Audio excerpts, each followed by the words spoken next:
AIM प्रमुख असदुद्दीन ओवैसी ने वक्फ कानून को लेकर विपक्षी पार्टियों पर बड़ा बयान दिया है। उन्होंने अपने बयान में महाराष्ट्र की सियासी हलचल का भी जिक्र किया।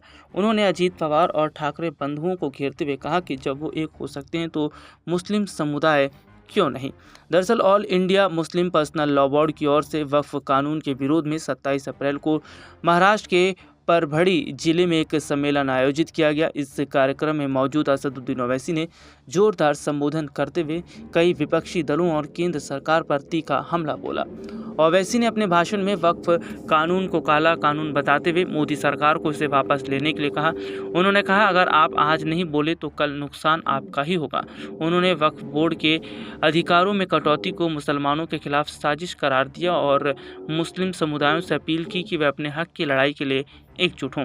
ओवैसी ने महाराष्ट्र की राजनीति हलचल का भी जिक्र किया। राज ठाकरे और उद्धव ठाकरे के बीच नज़दीकियों पर भी ओवैसी ने चुटकी लेते हुए कहा कि जब उद्धव ठाकरे और राज ठाकरे जैसे भाई एक हो सकते हैं तो मुस्लिम समुदाय को भी एकजुट होना चाहिए। इसके साथ ही उन्होंने अपने चाचा शरद पवार से अलग हुए अजीत पवार पर भी तंज कसते हुए कहा कि ये ड्रामे बंद करें।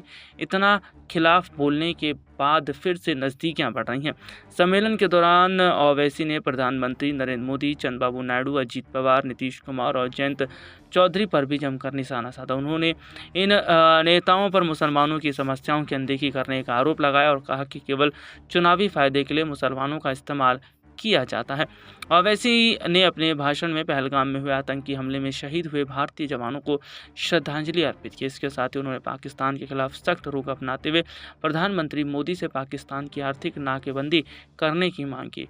उन्होंने कहा, हमारे देश की सेना का जितना बजट है उतना तो पाकिस्तान के पूरे देश का नहीं। तुम हमें धमकी नहीं दे सकते। कश्मीर भारत का भिन्न हिस्सा है और रहेगा। गौरतलब है कि हाल ही में राज ठाकरे ने एक इंटरव्यू में कहा था कि महाराष्ट्र बड़ा है और उनके तथा उद्धव ठाकरे के बीच का विवाद कोई मायने नहीं रखता। वहीं उद्धव ठाकरे ने भी सकारात्मक संकेत देते हुए कुछ शर्तों के साथ आने की इच्छा जताई थी।